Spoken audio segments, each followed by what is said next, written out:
ಓಂ ಅಜ್ಞಾನತಿಮಿರಾಂಧಸ್ಯ ಜ್ಞಾನಾಂಜನಶಲಾಕಯಾ ಚಕ್ಷುರುನ್ಮೀಲಿತಂ ಯೇನ ತಸ್ಮೈ ಶ್ರೀಗುರವೇ ನಮಃ.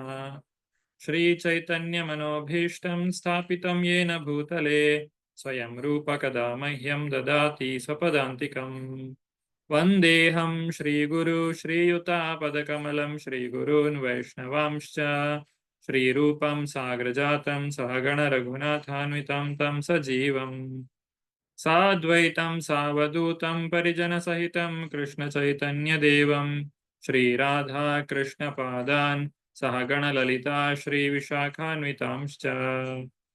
ಹೇ ಕೃಷ್ಣ ಕರುಣಾ ಸಿಂಧು ದೀನಬಂಧು ಜಗತ್ಪತೆ ಗೋಪೇಶ ಗೋಪಿಕಾ ಕಾಂತ ರಾಧಾ ಕಾಂತ ನಮೋಸ್ತುತೆ. ತಪ್ತ ಕಾಂಚನ ಗೌರಾಂಗಿ ರಾಧೆ ವೃಂದಾವನೇಶ್ವರಿ ವೃಷಭಾನುಸುತೆ ದೇವಿ ಪ್ರಣಮಾಮಿ ಹರಿಪ್ರಿಯೇ. ವಾಂಛಾ ಕಲ್ಪತರುಭ್ಯಶ್ಚ ಕೃಪಾ ಸಿಂಧುಭ್ಯ ಏವ ಚ ಪತಿತಾನಾಂ ಪಾವನೇಭ್ಯೋ ವೈಷ್ಣವೇಭ್ಯೋ ನಮೋ ನಮಃ. ನಮಃ ಓಂ ವಿಷ್ಣುಪಾದಾಯ ಕೃಷ್ಣಪ್ರೇಷ್ಠಾಯ ಭೂತಲೆ ಶ್ರೀಮತೆ ಭಕ್ತಿವೇದಾಂತ ಸ್ವಾಮಿನ್ ಇತಿ ನಾಮಿನೇ. ನಮಸ್ತೆ ಸಾರಸ್ವತೆ ದೇವೆ ಗೌರವಾಣಿ ಪ್ರಚಾರಿಣೆ ನಿರ್ವಿಶೇಷ ಶೂನ್ಯವಾದಿ ಪಾಶ್ಚಾತ್ಯ ದೇಶತಾರಿಣೆ.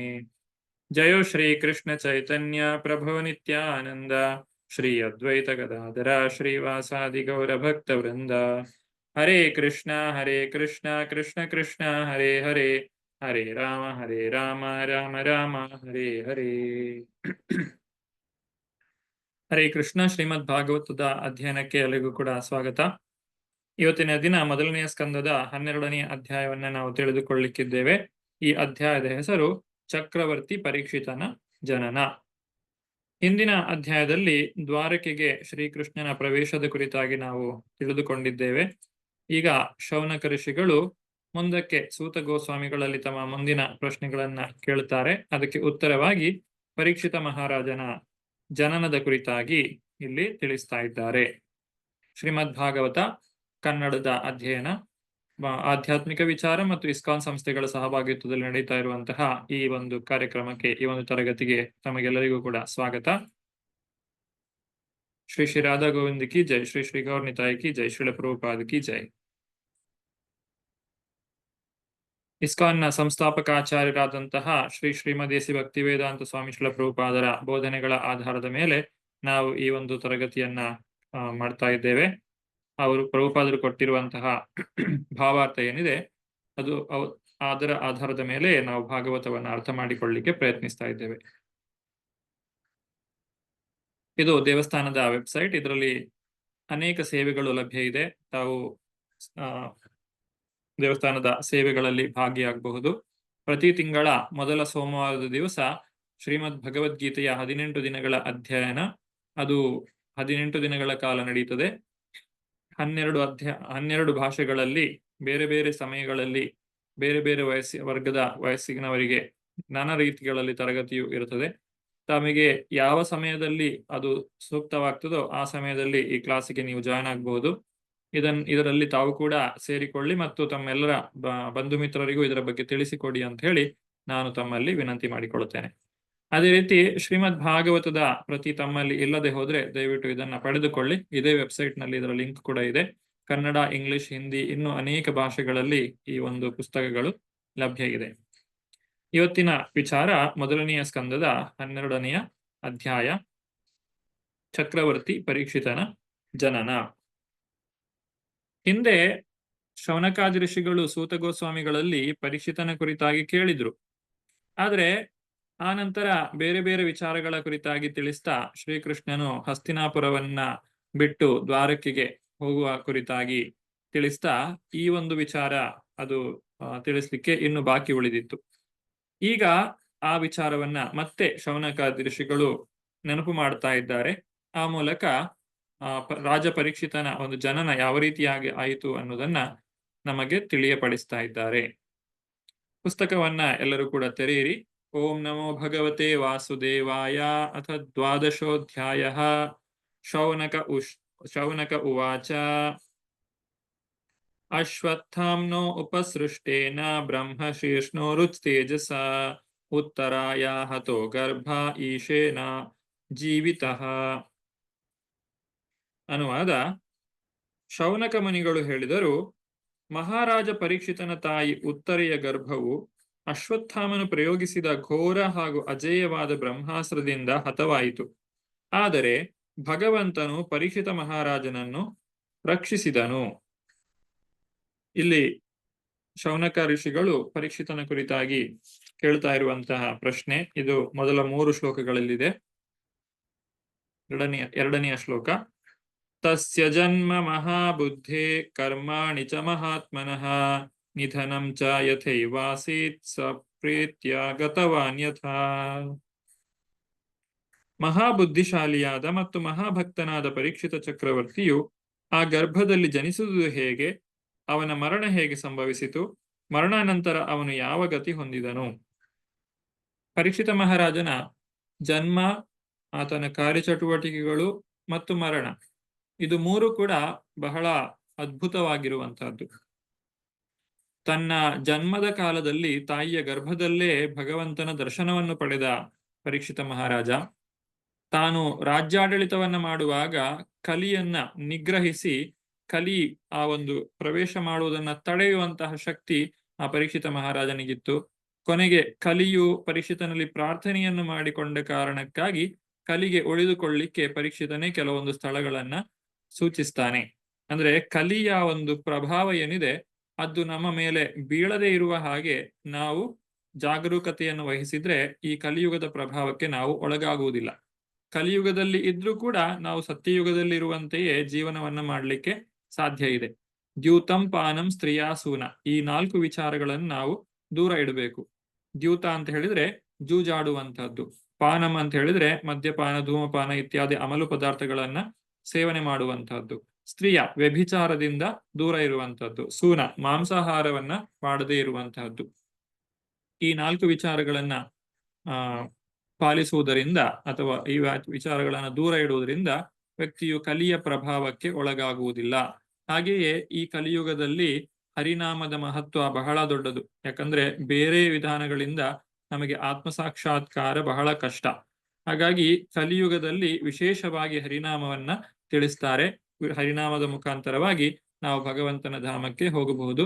ನಾವು ಮಾಡಿರುವಂತಹ ಎಲ್ಲ ಕರ್ಮಗಳನ್ನು ಕಳೆದುಕೊಂಡು ಭಗವಂತನ ಕೃಷ್ಣ ಪ್ರೇಮವನ್ನ ನಾವು ಪಡೆದುಕೊಳ್ಳಿಕ್ಕೆ ಸಾಧ್ಯ ಇದೆ. ಅಂತಹ ಒಂದು ಕಲಿ ನಿಗ್ರಹವನ್ನ ಮಾಡಿದ್ದು ಇದೇ ಪರೀಕ್ಷಿತ ಮಹಾರಾಜ. ಇನ್ನು ಆತನ ಮರಣದ ಕುರಿತಾಗಿ ಹೇಳುವುದಾದ್ರೆ, ಆತನಿಗೆ ಮರಣದ ವಿಚಾರ 7 ದಿನಗಳ ಮೊದಲೇ ತಿಳಿದಿತ್ತು. ಒಬ್ಬ ಬ್ರಾಹ್ಮಣ ಕುಮಾರನ ಶಾಪದಿಂದಾಗಿ ಆತನಿಗೆ ಮರಣವು ಬರ್ತದೆ. ಆತನು ಆ 7 ದಿನಗಳನ್ನ ರಾತ್ರಿ ಹಗಲು ಸತತವಾಗಿ ಶ್ರೀಮದ್ ಭಾಗವತದ ಶ್ರವಣ ಮಾಡುವ ಮುಖಾಂತರವಾಗಿ ಆತನು ಈ ಒಂದು ಮರಣವನ್ನ ಸ್ವೀಕಾರ ಮಾಡ್ತಾನೆ. ಹಾಗೆ ಅದನ್ನ ಕೇಳಿ ಭಗವಂತನ ಧಾಮಕ್ಕೆ ಹಿಂದಿರುಗಿ ಹೋಗುತ್ತಾನೆ. ಹೀಗೆ ಮರಣ ಕಾಲದಲ್ಲಿಯೂ ಭಗವಂತನ ನೆನಪನ್ನು ನಮಗೆಲ್ಲರಿಗೂ ಮಾಡಿಕೊಟ್ಟು ಶ್ರೀಮದ್ ಭಾಗವತದಂತಹ ಅದ್ಭುತವಾದಂತಹ ಪುರಾಣವನ್ನ ನಮ್ಮ ಕೈಗೆ ಇತ್ತು ಪರೀಕ್ಷಿತ ಮಹಾರಾಜನು ಮರಣವನ್ನ ಹೊಂದುತ್ತಾನೆ. ಆತನ ಆ ಒಂದು ಜನ್ಮ, ಚಟುವಟಿಕೆಗಳು ಮತ್ತು ಮರಣ, ಇದು 3 ಕೂಡ ಅದ್ಭುತವಾಗಿರುವಂತಹದ್ದು. ತದಿದಂ ಶ್ರೋತುಮಿಚ್ಛಾಮೋ ಗದಿತುಂ ಯದಿ ಮನ್ಯಸೆ ಬ್ರೂಹಿನ ಶ್ರದ್ಧಾನಾನಾಂ ಯಸ್ಯ ಜ್ಞಾನಮದಾಚ್ಯುಕಃ.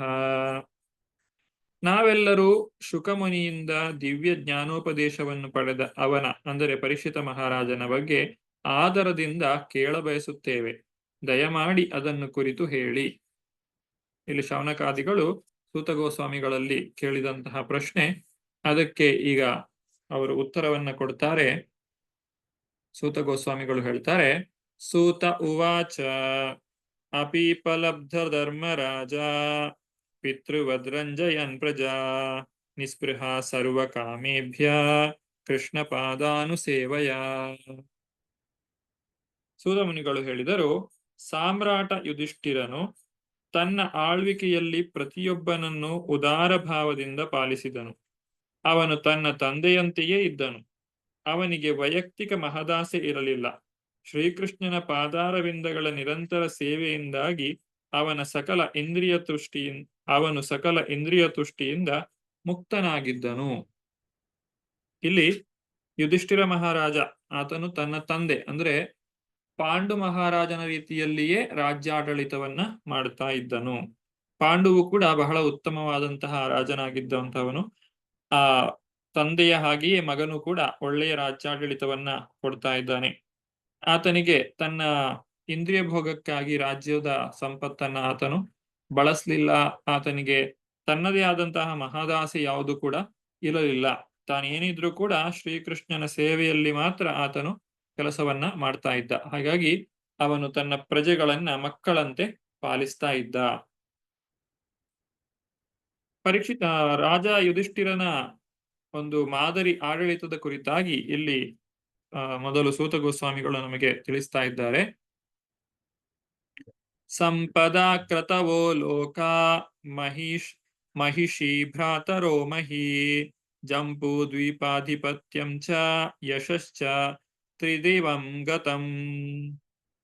ಯುಧಿಷ್ಠಿರ ಮಹಾರಾಜನ ಐಹಿಕ ಸಂಪತ್ತು, ಉತ್ತಮ ಗತಿಗೆ ಸಾಧನವಾಗಿರುವ ಯಜ್ಞಗಳು, ಸಾಮ್ರಾಜ್ಞಿ, ಧೀರ ಸಹೋದರರು, ವಿಸ್ತಾರ ರಾಜ್ಯ, ಭೂಲೋಕದ ಸಾರ್ವಭೌಮತ್ವ ಮತ್ತು ಕೀರ್ತಿ ಇತ್ಯಾದಿಗಳ ವಾರ್ತೆಯು ದೇವಲೋಕವನ್ನು ತಲುಪಿತು. ಯುಧಿಷ್ಠಿರ ಮಹಾರಾಜ ಆತನಿಗೆ ಭಗವಂತನೇ ಈ ಎಲ್ಲ ಸಂಪತ್ತನ್ನ ಕೊಟ್ಟಿದ್ದಾನೆ. ಅದರಿಂದ ಭಗವಂತನು ನಮಗೆ ಏನನ್ನಾದ್ರೂ ಕೊಡುವುದಿದ್ರೆ ಅದನ್ನ ತೆಗೆದುಕೊಳ್ಳಿಕ್ಕೆ ನಮಗೆ ಎರಡು ಕೈ ಸಾಕಾಗುವುದಿಲ್ಲ. ಭಗವಂತ ಅಷ್ಟೊಂದು ಸಂಪದ್ಭರಿತವಾಗಿ ತನ್ನ ಭಕ್ತರಿಗೆ ಎಲ್ಲವನ್ನು ಕೂಡ ಕೊಡ್ತಾನೆ. ಆದ್ರೆ ಭಕ್ತರಾದವರು ಅದನ್ನು ಯಾವತ್ತೂ ಕೂಡ ಯಾಚಿಸುವುದಿಲ್ಲ. ಈ ಭೌತಿಕವಾದಂತಹ ಸಂಪತ್ತನ್ನ ಭಗವಂತ ಏನಾದ್ರೂ ಕೊಟ್ಟಿದ್ರೆ ಅದನ್ನು ಆತನ ಸೇವೆಯಲ್ಲಿಯೇ ನಾವು ಬಳಸಬೇಕೆ ವಿನಃ ನಾವು ಭಗವಂತನನ್ನ ಮರೆತು ನಮ್ಮ ಜೀವನವನ್ನ ನಡೆಸಬಾರದು.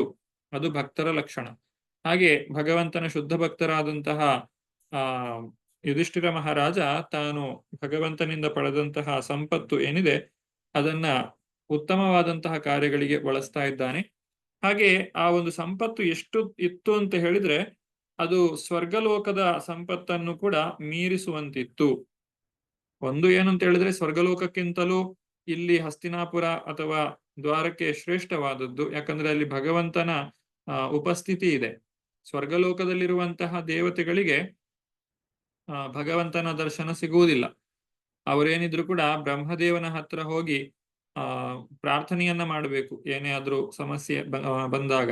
ಅಲ್ಲದೆ ನೇರವಾಗಿ ಭಗವಂತನನ್ನ ಭೇಟಿ ಮಾಡುವಂತಹ ಅವಕಾಶ ಅವರಿಗಿರುವುದಿಲ್ಲ. ಆದ್ರೆ ಇಲ್ಲಿ ಹಸ್ತಿನಾಪುರದಲ್ಲಿರುವಂತಹ ಭಕ್ತರಿಗೆ ಭಗವಂತನ ನೇರ ದರ್ಶನವಾಗ್ತಾ ಇದೆ. ಮತ್ತೆ ಭಗವಂತನ ಜೊತೆಗೆ ಸಂಭಾಷಣೆ, ಭಗವಂತನ ಜೊತೆಗೆ ಮಾತನಾಡುವಂತಹ ಒಂದು ಅವಕಾಶವೂ ಕೂಡ ಅವರಿಗೆ ಇದೆ. ಕಿಂ ತೇ ಕಾಮ ಸುರಸ್ಪರ್ಹ ಮುಕುಂದ ಮನಸೋ ದ್ವಿಜ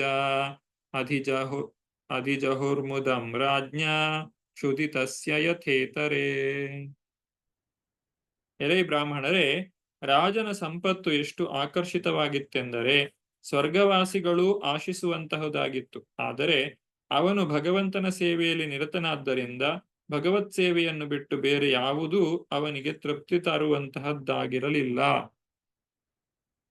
ವೈಕುಂಠದಲ್ಲಿ ಪ್ರತಿಯೊಬ್ಬ ವ್ಯಕ್ತಿಯು ಕೂಡ ಬಹಳ ಶ್ರೀಮಂತನಾಗಿರ್ತಾನೆ ಮತ್ತು ಆತನಿಗೂ ಕೂಡ ಭಗವಂತನದ್ದೇ ರೀತಿಯಾದಂತಹ ರೂಪವಿರ್ತದೆ. ಆದ್ರೂ ಕೂಡ ಅವರಲ್ಲಿ ಅಷ್ಟೊಂದು ಶಕ್ತಿ ಇದ್ರೂ ಕೂಡ, ಅಷ್ಟೊಂದು ಸಂಪತ್ತಿದ್ರೂ ಕೂಡ, ಆ ಒಂದು ಯೌವನ ಇದ್ರೂ ಕೂಡ ಅವರು ಇಂದ್ರಿಯ ಭೋಗದಲ್ಲಿ ಯಾವತ್ತೂ ತೊಡಗುವುದಿಲ್ಲ. ಭಗವಂತನ ಹೃಷಿಕೇಶ ಸೇವನಂ, ಆ ಒಂದು ಹೃಷಿಕೇಶನ ಸೇವೆಯಲ್ಲಿ ಅವರು ಸದಾಕಾಲ ನಿರತರಾಗಿರ್ತಾರೆ. ಹೀಗೆ ಯಾರಾದ್ರೂ ಈ ಜೀವನದಲ್ಲಿಯೂ ಕೂಡ ತಮ್ಮಲ್ಲಿರುವಂತಹ ಎಲ್ಲಾ ಸಂಪತ್ತು ಸವಲತ್ತುಗಳನ್ನ ಭಗವಂತನ ಸೇವೆಯಲ್ಲೇ ತೊಡಗಿಸ್ತಾರೆ ಅಂತ ಹೇಳಿದ್ರೆ ಅವರು ಕೂಡ ಆ ವೈಕುಂಠಕ್ಕೆ ಹೋಗುವಂತಹ ಒಂದು ಅರ್ಹತೆಯನ್ನ ಪಡೆದುಕೊಳ್ತಾರೆ. ಈ ರೀತಿ ಆ ಒಂದು ವೈಕುಂಠದ ವಾತಾವರಣವನ್ನ ಯುಧಿಷ್ಠಿರ ಮಹಾರಾಜ ಎಲ್ಲಾ ಕಡೆ ತುಂಬಿಸಿದ್ದಾನೆ. ಆತನ ಒಂದು ಆಡಳಿತದಲ್ಲಿ ಎಲ್ಲರೂ ಕೂಡ ಬಹಳ ಸುಖವಾಗಿ ಜೀವಿಸ್ತಾ ಇದ್ದಾರೆ. ಮುಂದಕ್ಕೆ ಶ್ರೀಕೃಷ್ಣ ಆ ಒಂದು ಮೊದಲನೆಯ ಪ್ರಶ್ನೆ ಏನಿದೆ ಆ ಪ್ರಶ್ನೆಗೆ ಉತ್ತರವನ್ನ ಈಗ ಕೊಡ್ತಾರೆ. ಯಾವ ರೀತಿಯಾಗಿ ಶ್ರೀಕೃಷ್ಣ ಪರೀಕ್ಷಿತ ಮಹಾರಾಜನನ್ನ ರಕ್ಷಣೆ ಮಾಡಿದ ಅಂತ ಹೇಳಿ, ಅದರ ಜೊತೆಗೆ ಆ ಭಗವಂತನ ಒಂದು ದಿವ್ಯ ಮಂಗಳಕರವಾದಂತಹ ರೂಪವನ್ನ ಮಗು ಯಾವ ರೀತಿಯಾಗಿ ನೋಡಿತು ಅನ್ನುವುದನ್ನ ವಿವರಿಸುವ ಮುಖಾಂತರವಾಗಿ ಆ ಭಗವಂತನ ರೂಪವನ್ನ ತಿಳಿದುಕೊಳ್ಳುವಂತಹ ಅವಕಾಶವನ್ನ ಇಲ್ಲಿ ವೇದವ್ಯಾಸರು ನಮಗೂ ಕೂಡ ಮಾಡಿಕೊಡ್ತಾ ಇದ್ದಾರೆ. ಮಾತುರ್ಗರ್ಭಗತೋ ವೀರಃ ಸ ತದಾ ಭೃಗುನಂದನ ದದರ್ಶ ಪುರುಷಂ ಕಂಚಿತ್ ದಹ್ಯಮಾನೋಸ್ತ್ರ ತೇಜಸ. ಎಲೆ ಭೃಗುಪುತ್ರ ಅಂದ್ರೆ ಶೌನಕ ಋಷಿಗಳನ್ನು ಹೇಳ್ತಾ ಇದ್ದಾರೆ. ಶೌನಕರೇ, ಮಹಾವೀರನಾದ ಶಿಶು ಪರೀಕ್ಷಿತನು ತನ್ನ ತಾಯಿ ಉತ್ತರೆಯ ಗರ್ಭದಲ್ಲಿ ಇದ್ದುಕೊಂಡು ಅಂದ್ರೆ ಅಶ್ವತ್ಥಾಮನು ಪ್ರಯೋಗಿಸಿದಂತಹ ಬ್ರಹ್ಮಾಸ್ತ್ರದ ತೇಜಸ್ಸಿನಿಂದ ಸುಟ್ಟು ಹೋಗುತ್ತಿರುವಾಗ ಪರಮಪ್ರಭುವು ತನ್ನೆಡೆಗೆ ಬರುತ್ತಿರುವುದನ್ನು ಕಂಡನು. ಇಲ್ಲಿ ಅಶ್ವತ್ಥಾಮನು ಪ್ರಯೋಗಿಸಿದಂತಹ ಆ ಬ್ರಹ್ಮಾಸ್ತ್ರವನ್ನ ಯಾವ ರೀತಿಯಾಗಿ ಸಂಕಲ್ಪ ಮಾಡಿದ್ರು ಅಂತ ಹೇಳಿದ್ರೆ, ಪಾಂಡವರ ಒಂದು ವಂಶವೇ ನಿರ್ವಂಶವಾಗಬೇಕು ಅನ್ನುವಂತ ಕಾರಣಕ್ಕಾಗಿ. ಅಲ್ಲಿ ಉಳಿದಂತಹ ಒಂದೇ ಒಂದು ಶಿಶು, ಅದು ಗರ್ಭದಲ್ಲಿರುವಂತಹ ಮಗು ರಾಜ ಪರೀಕ್ಷಿತ ಮಹಾರಾಜನ ಮುಂದಕ್ಕೆ ಆಗ್ಬೇಕಾದವನು.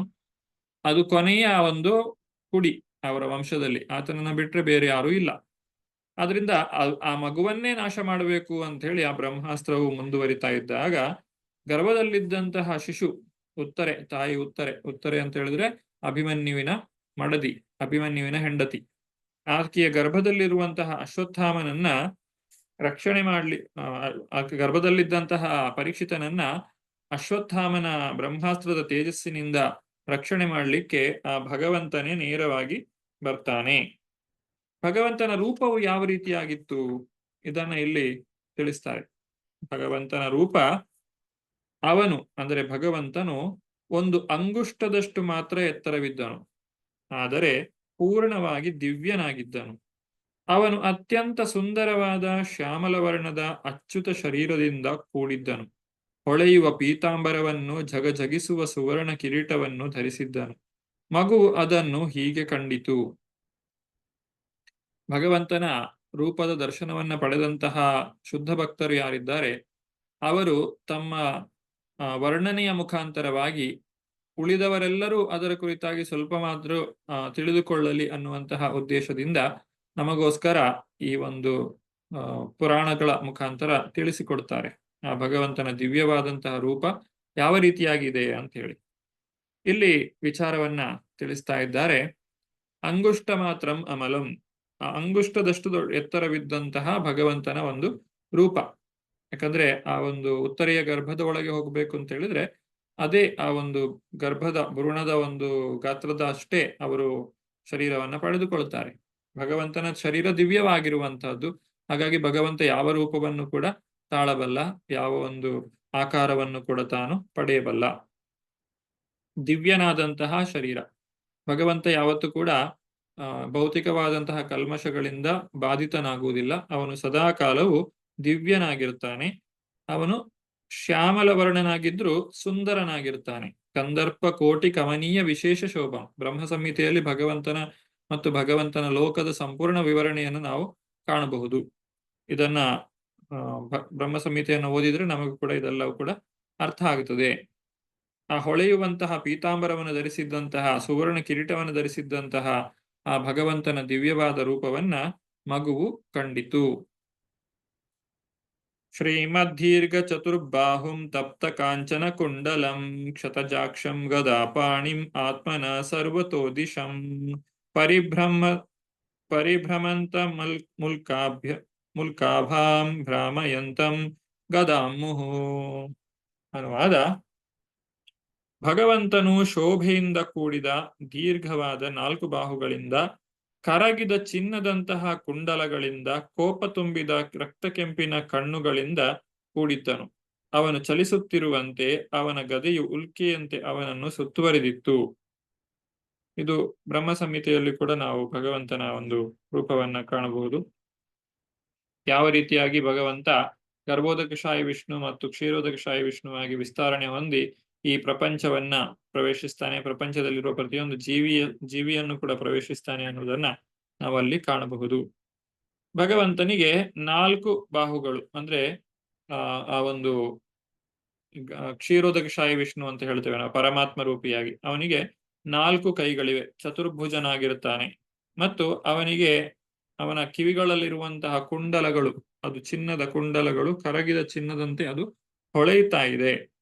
ಕಣ್ಣಿನಿಂದ ಸ್ವಲ್ಪ ಕೋಪ, ಯಾಕಂದ್ರೆ ಆ ಒಂದು ದುಷ್ಟ ಶಿಕ್ಷಣೆಯನ್ನ ಅಥವಾ ದುಷ್ಟನನ್ನ ನಾಶ ಮಾಡುವಂತಹ ತನ್ನ ಭಕ್ತರನ್ನ ಅವರಿಗೆ ಒದಗಿದಂತಹ ಅಪಾಯದಿಂದ ರಕ್ಷಣೆ ಮಾಡಲಿಕ್ಕೋಸ್ಕರ ಭಗವಂತ ಬರ್ತಾ ಇದ್ದಾನೆ. ಅವನು ಚಲಿಸ್ತಾ ಇದ್ದ ಹಾಗೆ ಅವನ ಗದೆ ಅವನನ್ನ ಸುತ್ತುವರಿದಿದೆ. ಈ ರೀತಿ ಆ ಒಂದು ರೂಪವನ್ನ ಇಲ್ಲಿ ನಮಗೆ ತಿಳಿಸಿಕೊಡ್ತಾರೆ. ಆ ವಿಷ್ಣು ಅಂದ್ರೆ ಚತುರ್ಭುಜನಾದಂತಹ ಮಹಾವಿಷ್ಣು, ಗರ್ಭೋದಕ್ಷಾಯ ವಿಷ್ಣು, ಕ್ಷೀರೋದಕ್ಷಾಯ ವಿಷ್ಣು ಇವರೆಲ್ಲರೂ ಕೂಡ ಶ್ರೀಕೃಷ್ಣನದೇ ಒಂದು ವಿಸ್ತರಣೆಯಾಗಿದ್ದಾರೆ ಅನ್ನೋದನ್ನು ನಾವು ಈಗಾಗಲೇ ಈ ಹಿಂದೆ ತಿಳಿದುಕೊಂಡಿದ್ದೇವೆ. ಅಸ್ತ್ರತೇಜ ಸ್ವಗದಯ ನಿಹಾರಮಿವ ಗೋಪತಿಃ ವಿಧಮಂತಂ ಸನ್ನಿಕರ್ಷೆ ಪೈರ್ಯೈರ್ಕ್ಷತಕ ಇತ್ಯಸೌ. ಸೂರ್ಯನು ಮಂಜುಹನಿಯನ್ನು ಕರಗಿಸುವಂತೆ ಭಗವಂತನು ಈ ರೀತಿ ಬ್ರಹ್ಮಾಸ್ತ್ರದ ತೇಜಸ್ಸನ್ನು ನಾಶಗೊಳಿಸುವುದರಲ್ಲಿ ಉದ್ಯುಕ್ತನಾದನು. ಮಗುವು ಅವನನ್ನು ನೋಡಿತು. ಅವನು ಯಾರು ಎಂದು ಯೋಚಿಸಿತು. ಸೂರ್ಯ ಹೇಗೆ ಬೆಳಗ್ಗೆ ಬಂದಾಗ ನೀಹಾರಮಿವ ಭಾಸ್ಕರ ಅಂತ ಹೇಳ್ತೇವೆ, ಆ ಒಂದು ಸೂರ್ಯನ ಬೆಳಕು ಭೂಮಿಯನ್ನ ಮುಟ್ತಾ ಇದ್ದ ಹಾಗೆ ಇಲ್ಲಿದ್ದಂತಹ ಮಂಜು ಹನಿಗಳೆಲ್ಲ ಕರಗಿ ಹೋಗುತ್ತದೆ. ಹಾಗೆ ಆ ಭಗವಂತನು ಬ್ರಹ್ಮಾಸ್ತ್ರದ ತೇಜಸ್ಸನ್ನ ಕರಗಿಸಿದ್ದಾನೆ, ನಾಶಗೊಳಿಸಿದ್ದಾನೆ. ಹಾಗೆಲ್ಲ ಮಾಡ್ತಾ ಇರ್ಬೇಕಾದ್ರೆ ಮಗು ಭಗವಂತನನ್ನೇ ದೃಷ್ಟಿಸಿ ನೋಡ್ತಾ ಇದೆ. ಆ ಮಗುವಿನ ಉಳಿದ ಏನು ಜನ್ಮ ಇದೆ, ಆ ಒಂದು ಇಡೀ ಜನ್ಮದಲ್ಲಿ ತಾನು ಅಲ್ಲಿ ಕಂಡಂತಹ ಭಗವಂತನ ರೂಪವನ್ನ ಇನ್ನೊಂದು ಸಲ ಕಾಣಬೇಕು ಅನ್ನುವಂತಹ ಉದ್ದೇಶದಿಂದ ಎಲ್ಲ ಕಡೆ ಹುಡುಕ್ತಾ ಇರ್ತಾನೆ. ಎಲ್ಲರಲ್ಲಿಯೂ ಕೂಡ ಆ ಭಗವಂತನನ್ನ ಹುಡುಕ್ತಾ ಇರ್ತಾನೆ. ಹಾಗಾಗಿ ಅವನ ಹೆಸರು ಪರೀಕ್ಷಿತ ಅಂತ ಹೇಳಿ ಆಗ್ತದೆ. ಪರೀಕ್ಷೆ ಮಾಡಿ ನೋಡುವಂತಹ ವ್ಯಕ್ತಿ ಅಂತ ಹೇಳಿ. ವಿಧೂಯ ತದಮೇಯಾತ್ಮ ಭಗವಾನ್ ಧರ್ಮಗುಬ್ಬಿಭುಃ ಮಿಷತೋ ದಶಮಾಸಸ್ಯ ತತ್ರೈವಾಂತರ್ದಧೇ ಹರಿಹಿ. ಎಲ್ಲರಲ್ಲಿಯ ಪರಮಾತ್ಮನಾದ ಮತ್ತು ಸಾಧುಜನ ರಕ್ಷಕನಾದ ಎಲ್ಲ ದಿಕ್ಕುಗಳಲ್ಲಿಯೂ ವ್ಯಾಪಿಸಿಕೊಂಡಿರುವ ದೇಶಕಾಲಗಳಿಂದ ಅಪರಿಮಿತನಾದ ಪರಮಪುರುಷನು ಶಿಶುವು ನೋಡುತ್ತಿದ್ದ ಕ್ಷಣದಲ್ಲಿಯೇ ಅಂತರ್ಧಾನನಾದನು. ಭಗವಂತ ಅಲ್ಲಿ ಬಂದಂತಹ ಉದ್ದೇಶ ಏನು? ಮಗುವನ್ನ ರಕ್ಷಣೆ ಮಾಡಬೇಕು, ಶಿಶುವನ್ನ ರಕ್ಷಣೆ ಮಾಡಬೇಕು ಅನ್ನುವಂಥ ಉದ್ದೇಶದಿಂದ. ಹಾಗಾಗಿ ತನ್ನ ಕೆಲಸವನ್ನ ಮುಗಿಸಿದ ನಂತರ ತಕ್ಷಣವೇ ಆತನು ಅಂತರ್ಧಾನನಾದನು. ಆಮೇಲೆ ಪರೀಕ್ಷಿತನಿಗೆ ಭಗವಂತನು ಕಾಣಲಿಕ್ಕೆ ಸಿಗ್ಲಿಲ್ಲ. ಶಿಶುವು ತುಂಬಾ ಆಶ್ಚರ್ಯದಿಂದ ನೋಡ್ತಾ ಇದೆ, ಯಾರು ಇದು ನನ್ನನ್ನು ರಕ್ಷಣೆ ಮಾಡಲಿಕ್ಕೆ ಬಂದಿರುವಂತಹದ್ದು ಅಂತ ಹೇಳಿ. ತಥಾ ಸರ್ವ ಗುಣೋದರ್ಕೆ ಸಾನುಕೂಲ ಗ್ರಹೋದಯೇ ಯಜ್ಞೇ ವಂಶಧರ ಪಾಂಡೋರ್ಭೂಯ ಪಾಂಡುರಿವೌಜಸ. ಬಳಿಕ ಗ್ರಹಗತಿಗಳ ಮೈತ್ರಿಯು ಏರ್ಪಟ್ಟು ಶುಭ ಸೂಚನೆಗಳು ಮೂಡಿದಾಗ ಆಗ ಪಾಂಡುವಿನಂತೆಯೇ ತೇಜಸ್ವಿಯಾಗಿರುವ ಪಾಂಡುವಿನ ಉತ್ತರಾಧಿಕಾರಿಯು ಹುಟ್ಟಿದನು. ಇಲ್ಲಿ ಉತ್ತಮವಾದಂತಹ ಶುಭ ಶಕುನಗಳು ಕಾಣ್ತಾ ಇವೆ. ಹಾಗೂ ತಂದೆಗೆ ಅನುಸಾರವಾಗಿ ಅಥವಾ ತಂದೆಯಂತೆಯೇ ಇರುವಂತಹ ಮಗು ಹುಟ್ಟುತ್ತದೆ. ಇಲ್ಲಿ ಪಾಂಡು ಮಹಾರಾಜ ತಂದೆಯಾದ್ರೆ ತೇಜಸ್ವಿಯಾದ ಪಾಂಡು ಮಹಾರಾಜ ಅಜ್ಜನಾಗ್ತಾನೆ, ಯಾಕಂದ್ರೆ ಮುತ್ತಜ್ಜನಾಗ್ತಾನೆ. ಅವರ ಒಂದು ವಂಶದಲ್ಲೇ ಬರುವಂತಹ ಕುಡಿ ಇದು. ಅಂತಹ ಶುಭ ಸೂಚನೆಯ ಸಂದರ್ಭದಲ್ಲಿ ಒಂದು ಉತ್ತಮವಾದಂತಹ ಗಳಿಗೆಯಲ್ಲಿ ಪಾಂಡುವಿನ ಉತ್ತರಾಧಿಕಾರಿ ಹುಟ್ಟುತ್ತಾನೆ, ರಾಜ ಪರೀಕ್ಷಿತನು ಹುಟ್ಟುತ್ತಾನೆ. ಇಲ್ಲಿ ಜ್ಯೋತಿಷ್ಶಾಸ್ತ್ರದ ಕುರಿತಾಗಿಯೂ ನಮಗೆ ತಿಳಿಸಿಕೊಡ್ತಾರೆ. ಆ ಒಂದು ಸಂಭ್ರಮಾಚರಣೆ ಹೇಗೆ ಮಾಡಿದ್ರು ಮತ್ತು ಅಲ್ಲಿ ನಡೆದಂತಹ ಆ ಭವಿಷ್ಯವಾಣಿ ಏನು. ಆ ಬ್ರಾಹ್ಮಣರು ಬಂದು ಪರೀಕ್ಷಿತನ ಒಂದು ಜಾತಕವನ್ನು ಯಾವ ರೀತಿಯಾಗಿ ತಿಳಿಸಿದ್ರು ಅನ್ನೋದನ್ನ ಇಲ್ಲಿ ತಿಳಿಸ್ತಾರೆ. ಯಾಕಂದ್ರೆ ಜ್ಯೋತಿಷ್ಶಾಸ್ತ್ರ ಅನ್ನುವಂಥದ್ದು ವೈಜ್ಞಾನಿಕವಾಗಿ ಇರುವಂತದ್ದು, ಅದು ವೇದದ ಒಂದು ಭಾಗವೇ ಆಗಿದೆ. ಅದರಲ್ಲಿ ಒಬ್ಬ ವ್ಯಕ್ತಿ ಜೀವನ ಪರ್ಯಂತ ಏನೆಲ್ಲ ಮಾಡಬಹುದು ಅನ್ನೋದನ್ನ ಸಂಕ್ಷಿಪ್ತವಾಗಿ ತಿಳಿದುಕೊಳ್ಳಲಿಕ್ಕೆ ಸಾಧ್ಯ ಇದೆ. ಅದೇ ರೀತಿ ಇಲ್ಲಿ ಯುಧಿಷ್ಠಿರ ಮಹಾರಾಜನು ಅದಕ್ಕೊಂದು ವ್ಯವಸ್ಥೆಯನ್ನ ಮಾಡ್ತಾನೆ. ಯುಧಿಷ್ಠಿರ ಮಹಾರಾಜನು ಪರೀಕ್ಷಿತ ಈಗ ಹೊಸದಾಗಿ ಹುಟ್ಟಿದಂತಹ ಮಗುವಿನ ಜಾತಕ ಅಥವಾ ಭವಿಷ್ಯದ ಕುರಿತಾಗಿ ತಿಳಿದುಕೊಳ್ಳಿಕ್ಕೆ ಆತನು ಕೂಡ ಉತ್ಸುಕನಾಗಿದ್ದಾನೆ. ತಸ್ಯ ಪ್ರೀತಮನ ರಾಜ ವಿಪ್ರೈ ಧರ್ಮ್ಯ ಕೃಪಾದಿಭಿಃ ಜಾತಕಂ ಕಾರಯಾಮಾಸ ವಾಚಯಿತ್ವಾ ಚ ಮಂಗಲಂ. ಮಹಾರಾಜ ಪರೀಕ್ಷಿತನ ಜನನದಿಂದ ಸಂತುಷ್ಟನಾದ ಯುಧಿಷ್ಠಿರ ಮಹಾರಾಜನು ಜಾತ ಸಂಸ್ಕಾರವನ್ನು ಮಾಡಿಸಿದನು. ಧೌಮ್ಯ ಮತ್ತು ಕೃಪರೆ ಪ್ರಮುಖರಾದ ವಿದ್ವಬ್ರಾಹ್ಮಣರು ಮಂಗಳ ಮಂತ್ರಗಳನ್ನು ಪಠಿಸಿದರು. ಧೌಮ್ಯ ಮತ್ತು ಕೃಪ ಇವರು ಅವರ ಕೌರವರ ಅಥವಾ ಈ ಪಾಂಡವರ ಒಂದು ಕುಲಪುರೋಹಿತರಾಗಿದ್ದಾರೆ. ಅವರ ಒಂದು ಮೇಲ್ವಿಚಾರಣೆಯಲ್ಲಿ ಮಗುವಿನ ಭವಿಷ್ಯದ ಕುರಿತಾಗಿ ಅವರು ತಿಳಿದುಕೊಳ್ತಾ ಇದ್ದಾರೆ. ಹಿರಣ್ಯಂ ಗಾಂ ಮಹಿಂ ಗ್ರಾಮಾನ್ ಹಸ್ತ್ಯಶ್ವಾನ್ ನೃಪತಿರ್ವರಾನ್ ಪ್ರಾದಾನ್ಸ್ವನ್ನಂ ಚ ವಿಪ್ರೇಭ್ಯ ಪ್ರಜಾತೀರ್ಥೆ ಸಪ್ತೀರ್ಥವೇತ್. ಪುತ್ರ ಜನನವಾದಾಗ ದಾನವನ್ನು ಹೇಗೆ, ಎಲ್ಲಿ ಮತ್ತು ಯಾವಾಗ ಕೊಡಬೇಕು ಎಂಬುದನ್ನು ತಿಳಿದಿದ್ದ ರಾಜನು ಬ್ರಾಹ್ಮಣರಿಗೆ ಚಿನ್ನ, ಭೂಮಿ, ಗ್ರಾಮ, ಗಜ, ತುರಗ ಮತ್ತು ಒಳ್ಳೆಯ ಆಹಾರ ಧಾನ್ಯಗಳನ್ನು ದಾನ ನೀಡಿದನು. ದಾನವನ್ನ ಯಾರಿಗೆ ಕೊಡಬೇಕು? ದಾನವನ್ನ ಭಗವಂತನ ಭಕ್ತರಿಗೆ ಕೊಡಬೇಕು. ಭಗವಂತನ ಭಕ್ತರು ಮಾಡುವಂತಹ ಸೇವಾ ಕಾರ್ಯಗಳಿಗೆ ಆ ಒಂದು ದಾನವನ್ನ ಕೊಟ್ರೆ ಅದು ಉತ್ತಮವಾದಂತಹ ದಾನವಾಗುತ್ತದೆ. ಅದು ಇಂತಹ ದಾನವನ್ನ ಇಲ್ಲಿ ಕೊಡ್ತಾರೆ. ಬ್ರಾಹ್ಮಣರು ಅಂತ ಹೇಳಿದ್ರೆ ಸಮಾಜದ ಒಂದು ಆಧ್ಯಾತ್ಮಿಕ ಮುನ್ನಡೆಗೆ ಕಾರಣರಾಗುವಂತವರು. ಅವರಿಗೆ ಅನೇಕ ರೀತಿಯಾದಂತಹ ತನ್ನಲ್ಲಿದ್ದ ಧಾನ್ಯಗಳನ್ನ, ತನ್ನಲ್ಲಿದ್ದಂತಹ ಒಂದು ಸಂಪತ್ತನ್ನ ರಾಜ ಯುಧಿಷ್ಠಿರನು ದಾನವಾಗಿ ಕೊಡ್ತಾ ಇದ್ದಾನೆ. ತನ್ನ ಚಿನ್ನ, ಭೂಮಿ, ಗ್ರಾಮ, ಗಜ, ತುರಗ, ಗಜ ಅಂದ್ರೆ ಆನೆ, ತುರಗ ಅಂದ್ರೆ ಕುದುರೆ, ಹೀಗೆ ಆಹಾರ ಧಾನ್ಯಗಳು ಇವುಗಳೆಲ್ಲವನ್ನು ಕೂಡ ಅವರು ದಾನ ಮಾಡ್ತಾರೆ. ಯಾಕಂದ್ರೆ ದಾನ ಪಡೆದಂತಹ ವ್ಯಕ್ತಿ ಆ ಮಗುವಿಗೆ ತನ್ನ ಆಶೀರ್ವಾದವನ್ನ ಕೊಡ್ತಾನೆ. ಆ ಮಗು ಜೀವನದಲ್ಲಿ ಉತ್ತಮವಾಗಿ ಬೆಳೆಯಲಿಕ್ಕೆ ಇದು ತುಂಬಾ ಸಹಕಾರಿಯಾಗ್ತದೆ. 15ನೇ ಶ್ಲೋಕ. ತಮೋಚು ಬ್ರಾಹ್ಮಣ ಸ್ತುಷ್ಟ ರಾಜಾನಂ ಪ್ರಶ್ರಯಾನ್ವಿತಂ ಏಷ ಯಸ್ಮಿನ್ ಪ್ರಜಾತಂತೌ ಪುರುಣಾಂ ಪುರುಷರ್ಷಭ.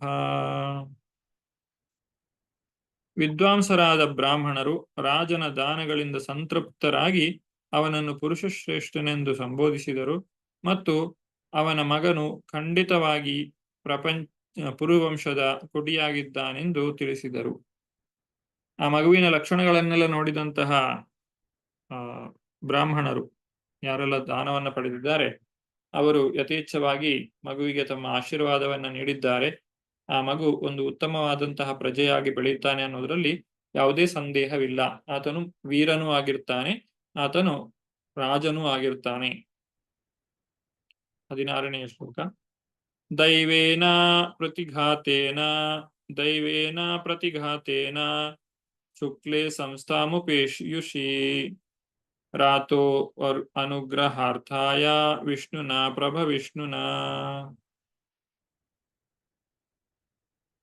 ಬ್ರಾಹ್ಮಣರು ಹೇಳಿದರು, ನಿನ್ನನ್ನು ಅನುಗ್ರಹಗೊಳಿಸಲು ಸರ್ವಶಕ್ತ ಸರ್ವವ್ಯಾಪಿ ದೇವೋತ್ತಮ ಪರಮಪುರುಷನಾದ ಭಗವಾನ್ ವಿಷ್ಣುವು ಈ ನಿಷ್ಕಳಂಕ ಮಗನನ್ನು ಪುನರುಜ್ಜೀವಿಸಿದ್ದಾನೆ. ಅವನು ಪ್ರತಿಹತನಾದ ದೈವಿ ಅಸ್ತ್ರದಿಂದ ನಾಶದ ಅಂಚಿನಲ್ಲಿ ಇರುವಾಗ ರಕ್ಷಿಸಲ್ಪಟ್ಟವನಾಗಿದ್ದಾನೆ. ಇಲ್ಲಿ ಬ್ರಾಹ್ಮಣರು ಎಲ್ಲ ವಿಚಾರವನ್ನ ತಿಳಿಸ್ತಾ ಇದ್ದಾರೆ. ಆ ಭಗವಂತನಿಂದ ರಕ್ಷಿತನಾದಂತಹ ವ್ಯಕ್ತಿ, ಅವನನ್ನ ಇಲ್ಲಿ ವಿಷ್ಣುರಾತ ಅಂತ ಹೇಳಿ ಕರೀತಾರೆ. ವಿಷ್ಣುರಾತ ಅಂತ ಹೇಳಿದ್ರೆ ಯಾರು ಭಗವಂತನಿಂದ ರಕ್ಷಣೆಯನ್ನ ಹೊಂದಿದ್ದಾರೆ. ಹಾಗೆ ಇದು ವಿಷ್ಣುರಾತ ಅಂತ ಹೇಳಿದ್ರೆ ಪರೀಕ್ಷಿತ. ಹಾಗೆ ಬ್ರಹ್ಮರಾತ ಅಂತ ಹೇಳ್ತಾರೆ. ಅಂದ್ರೆ ಬ್ರಹ್ಮನ್ ಸ್ಥಿತಿಯಲ್ಲಿ ಯಾರು ಸ್ಥಿತನಾಗಿದ್ದಾರೋ ಅವರು ಬ್ರಹ್ಮನ್ ಸಾಕ್ಷಾತ್ಕಾರವನ್ನ ಪಡೆದಿದ್ದಾರೆ. ಶುಕದೇವ ಗೋಸ್ವಾಮಿಗಳನ್ನ ಬ್ರಹ್ಮರಾತ ಅಂತ ಹೇಳಿದ್ರೆ ಪರೀಕ್ಷಿತ ಮಹಾರಾಜನನ್ನ ವಿಷ್ಣುರಾತ ಅಂತ ಹೇಳಿ ಕರೀತಾ ಇದ್ದಾರೆ. ಹೀಗೆ ಪರೀಕ್ಷಿತ ಮಹಾರಾಜನ ಜನನವು ಉಂಟಾಗಿದೆ. 16ನೇ ಶ್ಲೋಕ. 17ನೇ ಶ್ಲೋಕ. ತಸ್ಮಾನ್ನಾಮ್ನ ವಿಷ್ಣುರಾತ ಇತಿ ಲೋಕೆ ಭವಿಷ್ಯತಿ ನ ಸಂದೇಹೋ ಮಹಾಭಾಗವತೋ ಮಹಾನ್. ಈ ಕಾರಣದಿಂದ ಈ ಮಗುವು ಲೋಕದಲ್ಲಿ ದೇವೋತ್ತಮ ಪರಮಪುರುಷನಿಂದ ರಕ್ಷಿತನಾದನೆಂದು ಪ್ರಖ್ಯಾತನಾಗುವನು. ಎಲೆ ಮಹಾಭಾಗ್ಯವಂತನೇ, ಈ ಮಗು ಭಕ್ತಶ್ರೇಷ್ಠನಾಗುವುದರಲ್ಲಿ ಮತ್ತು ಸಕಲ ಕಲ್ಯಾಣ ಗುಣಯುಕ್ತನಾಗುವುದರಲ್ಲಿ ಸಂದೇಹವಿಲ್ಲ. ಬ್ರಾಹ್ಮಣರ ಮಾತನ್ನ ಕೇಳಿ ಯುಧಿಷ್ಠಿರ ಮಹಾರಾಜನಿಗೆ ಬಹಳ ಸಂತೋಷವಾಯಿತು. ತನ್ನ ಮೊಮ್ಮಗು ಅದು ತುಂಬಾ ಚೆನ್ನಾಗಿ ಬೆಳೀತಾ ಇದೆ, ಒಂದು ಉತ್ತಮವಾದಂತಹ ಪ್ರಜೆಯಾಗಿ ಬೆಳೆದು ಎಲ್ಲ ಪ್ರಜೆಗಳಿಗೆ ಬೇಕಾದಂತಹ ಸವಲತ್ತುಗಳನ್ನು ತಾನು ಒದಗಿಸಿಕೊಡ್ತಾನೆ. ಮುಂದಕ್ಕೆ 18ನೆಯ ಶ್ಲೋಕ ಯುಧಿಷ್ಠಿರ ಮಹಾರಾಜ ಹೇಳುವಂತಹ ಮಾತು. ಯುಧಿಷ್ಠಿರ ಉವಾಚ ಅಪ್ಯೇಷ ವಶ್ಯಾನ್ ರಾಜರ್ಷೀನ್ ಪುಣ್ಯಶ್ಲೋಕಾನ್ ಮಹಾತ್ಮನಃ ಅನುವರ್ತಿತ ಸ್ವಿದ್ಯಶಶ ಸಾಧುವಾದೇನ ಸತ್ತಮ. ಅನುವಾದ: ಧರ್ಮಿಷ್ಠ ರಾಜ ಅಂದ್ರೆ ಯುಧಿಷ್ಠಿರ ಪ್ರಶ್ನಿಸ್ತಾನೆ. ಏನಂತ ಹೇಳಿದ್ರೆ, ಎಲೆ ಮಹಾತ್ಮರೇ, ಈ ಉತ್ತಮ ರಾಜವಂಶದಲ್ಲಿ ಜನಿಸಿದ ಇತರರಂತೆ ಇವನು ಸಾಧುಜನನಾಗುವನೇ, ಪುಣ್ಯವಂತನೆಂದು ಹೆಸರು ಗಳಿಸುವನೇ, ತನ್ನ ಸಾಧನೆಗಳಿಂದ ಕೀರ್ತಿಶಾಲಿಯಾಗಿ ವೈಭವದಿಂದ ಬಾಳುವನೇ. ಯುಧಿಷ್ಠಿರ ಮಹಾರಾಜ ಕೇಳುವಂತ ಪ್ರಶ್ನೆ. ತನ್ನ ಒಂದು ವಿಚಾರಗಳೇನಿದೆ ಅದಕ್ಕೆ ಪೂರಕವಾಗಿ ಯುಧಿಷ್ಠಿರ ಮಹಾರಾಜ ಪ್ರಶ್ನೆಗಳನ್ನು ಕೇಳ್ತಾ ಇದ್ದಾನೆ. ಆತನು ಕೇಳುವಂತಹ ಮುಖ್ಯವಾದಂತಹ ಪ್ರಶ್ನೆ ಅಂತ ಹೇಳಿದ್ರೆ, ಉತ್ತಮ ರಾಜವಂಶದಲ್ಲಿ ಜನಿಸಿದ ಇತರರಂತೆ ಇವನು ಕೂಡ ಸಾಧುಜನನಾಗ್ತಾನೋ? ಅಂದ್ರೆ ನಾವು ಜೀವನದಲ್ಲಿ ಎಲ್ಲವನ್ನು ಗಳಿಸಿದ್ರು ಕೂಡ ಭಗವಂತನಿಗೆ ಶರಣಾಗದೆ ಇದ್ರೆ ಅದು ವ್ಯರ್ಥವಾಗಿ ಹೋಗ್ತದೆ. ಹಾಗೆ ಇಲ್ಲಿ ಯುಧಿಷ್ಠಿರ ಮಹಾರಾಜ ಮೊದಲನೇದಾಗಿ ಕೇಳುವಂತಹ ಪ್ರಶ್ನೆ, ಎಲ್ಲರೂ ಕೂಡ ಕ್ಷೇಮವಾಗಿದ್ದಾರೆಯೇ?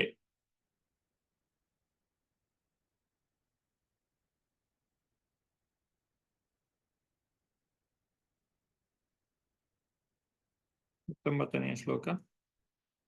ಬ್ರಾಹ್ಮಣರು ಉತ್ತರವನ್ನ ಕೊಡ್ತಾರೆ ಯುಧಿಷ್ಠಿರ ಮಹಾರಾಜನ ಪ್ರಶ್ನೆಗೆ. ಶ್ರೀ ಬ್ರಾಹ್ಮಣ ಊಚುಹು ಪಾರ್ಥ ಪ್ರಜಾವೀತ ಸಾಕ್ಷಾದಿಕ್ಷ್ವಾಕುರಿವ ಮಾನವಃ ಬ್ರಹ್ಮಣ್ಯ ಸತ್ಯಸಂಧಶ್ಚ ರಾಮೋ ದಾಶರಥೀರ್ಯಥಾ. ವಿದ್ವದ್ ಬ್ರಾಹ್ಮಣರು ಹೇಳಿದರು, ಎಲೆ ಪ್ರತಾಪುತ್ರನೇ, ಹುಟ್ಟಿದವರೆಲ್ಲರನ್ನು ಪಾಲಿಸುವುದರಲ್ಲಿ ಅಂದರೆ ಪ್ರಜಾಪಾಲನೆಯಲ್ಲಿ ಈ ಮಗುವು ಸಾಕ್ಷಾತ್ ಮನುಪುತ್ರ ಇಕ್ಷ್ವಾಕು ರಾಜನಂತೆ ಇರುವನು. ಇದನ್ನು ಬ್ರಾಹ್ಮಣ ಧರ್ಮಗಳನ್ನು ಅನುಸರಿಸುವ ವಿಷಯದಲ್ಲಿ, ವಿಶೇಷವಾಗಿ ಪ್ರತಿಜ್ಞಾ ಪಾಲನೆಯಲ್ಲಿ ಅವನು ದಶರಥ ಮಹಾರಾಜನ ಪುತ್ರನಾದ ದೇವೋತ್ತಮ ಪರಮಪುರುಷ ರಾಮನಂತೆಯೇ ಆಗುವನು. ಪ್ರಜಾಪಾಲನೆ ಪರೀಕ್ಷಿತ ಮಹಾರಾಜ ಹೇಗೆ ಮಾಡ್ತಾನೆ ಅಂತ ಹೇಳಿದ್ರೆ, ಶ್ರೀರಾಮನ ರೀತಿಯಲ್ಲಿಯೇ ಅತ್ಯುತ್ತಮವಾಗಿ ಆತನು ಒಂದು ಪ್ರಜಾಪಾಲನೆಯನ್ನ ಮಾಡ್ತಾನೆ. ಮುಂದಕ್ಕೆ 20ನೆಯ ಶ್ಲೋಕ.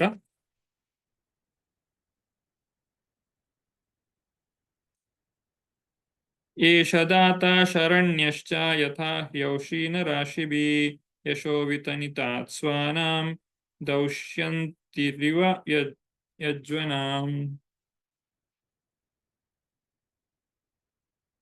ಈ ಶಿಶುವು ಉಶೀನರ ದೇಶದ ಪ್ರಸಿದ್ಧ ರಾಜನಾದ ಶಿಬಿಯಂತೆ ಉದಾರ ದಾನಿಯಾಗುವನು ಮತ್ತು ಶರಣಾಗತ ರಾಕ್ಷಕನಾಗುವವನು.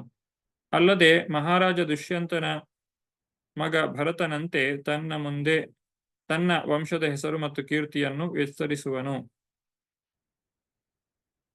ಉಶೀನರ ಅನ್ನುವಂತಹ ದೇಶದ ಪ್ರಸಿದ್ಧ ರಾಜನಾಗಿದ್ದಂತಹ ಶಿಬಿ, ಆತನು ಹೇಗೆ ಒಂದು ಗಿಡುಗ ಮತ್ತು ಪಾರಿವಾಳದ ಕಥೆಯನ್ನು ನಾವು ಕೇಳಿದ್ದೇವೆ. ಅದರಲ್ಲಿ ಆ ಎರಡು ಪಕ್ಷಿಗಳಿಗೆ ಸಮಾಧಾನ ಆಗುವಂತೆ ತನ್ನ ಶರೀರದಿಂದಲೇ ಅವುಗಳ ಆ ಒಂದು ಗಿಡುಗನ ಹಸಿವನ್ನ ಇಂಗಿಸ್ಲಿಕ್ಕೆ ಪ್ರಯತ್ನ ಪಡ್ತಾನೆ. ಆದರೆ ಅದು ಆ ಒಂದು ಪಕ್ಷಿಗೆ, ಪಾರಿವಾಳಕ್ಕೆ ಸಮಾನವಾದಂತಹ ಮಾಂಸವನ್ನು ಕೊಡ್ಲಿಕ್ಕೆ ಅವನಿಗೆ ಸಾಧ್ಯವಾಗುವುದಿಲ್ಲ. ನಂತರ ಶಿಬಿಯು ತನ್ನನ್ನೇ ತಾನು ಅರ್ಪಣೆ ಮಾಡಿಕೊಳ್ತಾನೆ. ಹೀಗೆ ಶಿಬಿ ಅತ್ಯಂತ ದೊಡ್ಡ ದಾನಿ ಅಂತ ಹೇಳಿ ನಾವು ಹೇಳಬಹುದು. ಹಾಗೆ ಆ ಶಿಬಿಯ ರೀತಿಯಲ್ಲಿ ಇಲ್ಲಿ ರಾಜ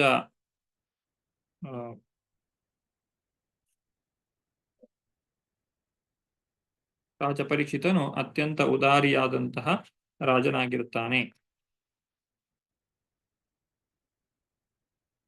ಇನ್ನು ಮುಂದಕ್ಕೆ ಬಿಲ್ಲು ವಿದ್ಯೆಯನ್ನ ಹೊಂದುವುದರಲ್ಲಿ ಆತನು ಅರ್ಜುನನಿಗೆ ಸಮಾನ. ಯಾಕಂದ್ರೆ ಅರ್ಜುನನಿಗಿಂತ ಶ್ರೇಷ್ಠ ಬಿಲ್ಲುಗಾರ ಇನ್ನೊಬ್ಬನಿರುವುದಿಲ್ಲ. ಅದರಿಂದ ಅರ್ಜುನನ ಹೆಸರನ್ನು ಇಲ್ಲಿ ತಿಳಿಸ್ತಾರೆ.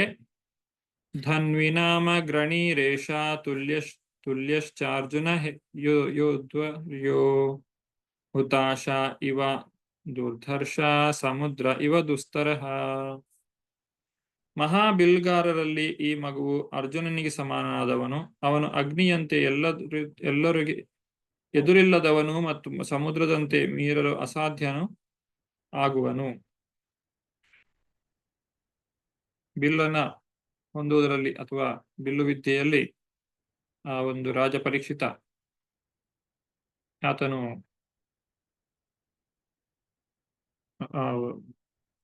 ಅರ್ಜುನನಿಗೆ ಸಮಾನನಾಗಿರ್ತಾನೆ. ಪರೀಕ್ಷಿತ ಮಹಾರಾಜ ತನ್ನ ತಾತನಾದಂತಹ ಅರ್ಜುನ ಅವನನ್ನ ಬಿಲ್ಲು ವಿದ್ಯೆಯಲ್ಲಿ ಸೋಲಿಸುವವರು ಯಾರು ಕೂಡ ಇಲ್ಲ. ಇಲ್ಲಿ ಬೇರೆ ಬೇರೆ ರಾಜರುಗಳ ಹೆಸರುಗಳನ್ನು ಕೂಡ ಭಾವಾರ್ಥದಲ್ಲಿ ತಿಳಿಸಿದ್ದಾರೆ. ತಾವು ಅದನ್ನ ಓದಿ ತಿಳಿದುಕೊಳ್ಳಬಹುದು. ಇನ್ನು ಹೋಲಿಕೆಗಳನ್ನ ನೋಡೋಣ. ಮೃಗೇಂದ್ರ ಇವ ವಿಕ್ರಾಂತೋ ನಿಷೇವ್ಯೋ ಹಿಮವಾನಿವ ತಿತಿಕ್ಷುರ್ ವಸುದೇವಾಸೌ ಸಹಿಷ್ಣು ಪಿತರ ವಿವ. ಈ ಶಿಶುವು ಸಿಂಹದಂತೆ ಬಲಶಾಲಿಯು, ಹಿಮವಂತನಂತೆ ಆಶ್ರಯಯೋಗ್ಯನು, ಭೂಮಿಯಂತೆ ಕ್ರಮಶೀಲನು ಮತ್ತು ಮಾತಾಪಿತೃಗಳಂತೆ ಸೈರಳೆಯುಳ್ಳವನು ಆಗಿರುತ್ತಾನೆ. ಇಲ್ಲಿ ಸಿಂಹದ ರೀತಿಯಲ್ಲಿ, ಸಿಂಹ ಬೇಟೆ ಎಷ್ಟೇ ದೊಡ್ಡದಿದ್ರು ಕೂಡ ಅದು ಹಿಂಜರಿಯುವುದಿಲ್ಲ. ತನ್ನ ಬೇಟೆ ಅದು ಆನೆಯಾಗಿದ್ರು ಕೂಡ ಆನೆಯನ್ನು ಮಣಿಸುವಂತಹ ಶಕ್ತಿ ಆ ಸಿಂಹಕ್ಕೆ ಇರ್ತದೆ. ಹಾಗಾಗಿ ಸಿಂಹದಂತೆ ಬಲಶಾಲಿಯಾಗಿದ್ದಾನೆ ಪರೀಕ್ಷಿತ. ಹಾಗೂ ಹಿಮವಂತ, ಒಂದು ಹಿಮಾಲಯ ಅಲ್ಲಿ ಅನೇಕ ಯೋಗಿಗಳು ಆಶ್ರಯವನ್ನ ಪಡೆಯುತ್ತಾ ಇದ್ದಾರೆ. ಅವರಿಗೆ ಬೇಕಾದಂತಹ ಆಶ್ರಯವನ್ನ ಆ ಕೋಟೆಯು ಆ ಒಂದು ಹಿಮಾಲಯವು ಕೊಡುತ್ತದೆ. ಹಾಗೆ ಆ ಹಿಮಾಲಯದಷ್ಟೇ ವಿಸ್ತಾರವಾದಂತಹ ಒಂದು ವಿಶಾಲವಾದಂತಹ ಹೃದಯ ರಾಜ ಪರೀಕ್ಷಿತನದು. ಆತನು ಎಲ್ಲರಿಗೂ ಕೂಡ ಆಶ್ರಯವನ್ನ ಕೊಡ್ತಾನೆ. ಭೂಮಿಯಂತೆ ಕ್ಷಮಾಶೀಲನಾಗಿದ್ದಾನೆ. ಭೂಮಿಯಲ್ಲಿ ನಾವು ಅನೇಕ ಕಾರ್ಯಚಟುವಟಿಕೆಗಳನ್ನ ಮಾಡ್ತೇವೆ, ಅದರಲ್ಲಿ ಅನೇಕ ಪಾಪ ಕಾರ್ಯಗಳು ಕೂಡ ನಡೆಯುತ್ತವೆ. ಆದ್ರೂ ಕೂಡ ಭೂಮಿ ದೇವಿ ಅದೆಲ್ಲವನ್ನು ಕೂಡ ಸಹಿಸಿಕೊಂಡು ನಮಗೆ ಬೇಕಾದ ಎಲ್ಲ ವ್ಯವಸ್ಥೆಗಳನ್ನ ಮಾಡಿಕೊಡ್ತಾಳೆ. ಈ ಒಂದು ಭೂಮಿ ದೇವಿ ಹೇಗೆ ಇದರ ಕ್ಷಮಾಶೀಲರಾಗಿರ್ತಾರೋ, ಮಾತಾಪಿತೃಗಳು ಹೇಗೆ ಸೈರಣೆಯನ್ನು ಹೊಂದಿರ್ತಾರೋ, ಹಾಗೆ ಪರೀಕ್ಷಿತ ಮಹಾರಾಜನು ಕೂಡ ತುಂಬಾ ಕ್ಷಮಾಶೀಲನಾಗಿದ್ದಾನೆ, ಸೈರಣಿಯನ್ನು ಉಳ್ಳವನು ಆಗಿದ್ದಾನೆ. ಪಿತಾಮಹ ಸಮಸಾಮ್ಯೆ ಪ್ರಸಾದೇ ಗಿರಿತೋಪಮ ಆಶ್ರಯ ಸರ್ವಭೂತಾನಾಂ ಯಥಾ ದೇವೋ ರಮಾಶ್ರಯ. ಅನುವಾದ: ಈ ಮಗುವು ಚಿತ್ತಸ್ಥೈರ್ಯದಲ್ಲಿ ತಾತ ಯುಧಿಷ್ಠಿರನಂತೆ ಅಥವಾ ಬ್ರಹ್ಮನಂತೆ ಆಗುವನು. ಕೈಲಾಸ ಪರ್ವತೇಶ್ವರನಾದ ಶಿವನಂತೆ ಉದಾರಿಯಾಗುವನು ಮತ್ತು ಲಕ್ಷ್ಮೀದೇವಿಗೂ ಆಶ್ರಯದಾತನಾದ ದೇವೋತ್ತಮ ಪರಮಪುರುಷ ನಾರಾಯಣನಂತೆ ಪ್ರತಿಯೊಬ್ಬನಿಗೂ ಆಶ್ರಯದಾತನಾಗುವನು. ರಾಜನ ಒಂದು ಮುಖ್ಯ ಲಕ್ಷಣ ಏನು ಅಂತ ಹೇಳಿದ್ರೆ, ಸಮಾಜದಲ್ಲಿ ಉತ್ತಮವಾದಂತಹ ಒಂದು ಪ್ರಜಾಪಾಲನೆ ನಡೀತಾ ಇದೆ ಅನ್ನುವುದನ್ನ ಅವರು ಪರೀಕ್ಷೆ ಮಾಡಿ ನೋಡ್ತಾರೆ. ಹೀಗೆ ಆ ಚಿತ್ತಸ್ಥೈರ್ಯದಲ್ಲಿ ಯುಧಿಷ್ಠಿರ ಮಹಾರಾಜನಂತೆ ಅಥವಾ ಬ್ರಹ್ಮನಂತೆ ಪರೀಕ್ಷಿತ ಮಹಾರಾಜ ಇದ್ದಾನೆ. ಆ ಶಿವನಂತೆ ಆತನು ಉದಾರಿಯಾಗಿದ್ದಾನೆ. ಶಿವನನ್ನ ಆಶುತೋಷ ಅಂತ ಹೇಳಿ ಕರೀತಾರೆ. ಆಶುತೋಷ ಅಂತ ಹೇಳಿದ್ರೆ ಬಹಳ ಸುಲಭವಾಗಿ ಸಂತೃಪ್ತಿಯನ್ನ ಹೊಂದುವಂತಹ ವ್ಯಕ್ತಿ ಅಂತ ಹೇಳಿ. ಹೀಗೆ ಲಕ್ಷ್ಮೀ ದೇವಿಗೂ ಯಾರು ಆಶ್ರಿತರಾಗಿರ್ತಾರೋ ಅಂತಹ ದೇವೋತ್ತಮ ಪರಮಪುರುಷ ಆತನು ಎಲ್ಲರಿಗೂ ಆಶ್ರಯವನ್ನು ಕೊಟ್ಟಿದ್ದಾನೆ. ಹಾಗಾಗಿ ಆ ಪರೀಕ್ಷಿತ ಮಹಾರಾಜ ಉತ್ತಮ ರಾಜ ಅನ್ನೋದ್ರಲ್ಲಿ ಯಾವುದೇ ಒಂದು ಸಂದೇಹ ಇಲ್ಲ. 24ನೇ ಶ್ಲೋಕ. ಸರ್ವ ಸದ್ಗುಣ ಮಹಾತ್ಮೆ ಏಷ ಕೃಷ್ಣ ಮನುವ್ರತ ರಂತಿದೇವ ಇವೋದಾರೋ ಯಯಾತಿರಿವ ಧಾರ್ಮಿಕ. ಈ ಮಗುವು ಶ್ರೀಕೃಷ್ಣನ ಹೆಜ್ಜೆಯಲ್ಲಿ ನಡೆದು ಅವನಂತೆಯೇ ಆಗುವನು. ಔದಾರ್ಯದಲ್ಲಿ ರಂತಿದೇವರಾಜನಂತೆ ಹೆಸರು ಗಳಿಸುವನು ಮತ್ತು ಧರ್ಮದಲ್ಲಿ ಮಹಾರಾಜೆಯು ಯಯಾತಿಯಾಗುವಂತಾಗುವನು. ಔದಾರ್ಯ ಅಂದರೆ ಉದಾರತೆಯನ್ನ ಹೊಂದಿದ್ದಂತಹ ಇಲ್ಲಿ ಪರೀಕ್ಷಿತ ಮಹಾರಾಜ ಶ್ರೀಕೃಷ್ಣನ ಹೆಜ್ಜೆಯಲ್ಲಿಯೇ ನಡೆಯುತ್ತಾನೆ. ಅವನ ರೀತಿಯಲ್ಲಿಯೇ ತಾನು ರಾಜ್ಯಭಾರವನ್ನ ಚೆನ್ನಾಗಿ ಮಾಡ್ತಾನೆ. ಭಗವಂತನಿಗೆ ಶರಣಾಗತನಾಗಿ ತನ್ನ ಜೀವನವನ್ನ ನಡೆಸ್ತಾನೆ. ಇಲ್ಲಿ ಅನೇಕ ಜನರ ಹೆಸರುಗಳನ್ನ ಕೊಡಲಾಗಿದೆ. ರಂತಿದೇವ ಅಂದ್ರೆ ಯಾರು, ಯಯಾತಿ ಅಂತ ಹೇಳಿದ್ರೆ ಯಾರು, ಇದೆಲ್ಲವನ್ನು ಕೂಡ ತಾವು ಭಾವಾರ್ಥದಿಂದ ಓದಿ ತಿಳಿದುಕೊಳ್ಳಬಹುದು. ಧೃತ್ಯಾ ಬಲಿ ಸಮ ಕೃಷ್ಣೇ ಪ್ರಹ್ಲಾದ ಇವ ಸದ್ಗೃಹ ಆಹರ್ತ್ಯೇಷು ಶ್ವಮೇಧಾನಾಂ ವಿವೃದ್ಧಾನಾಂ ಪರ್ಯುಪಾಸಕಃ.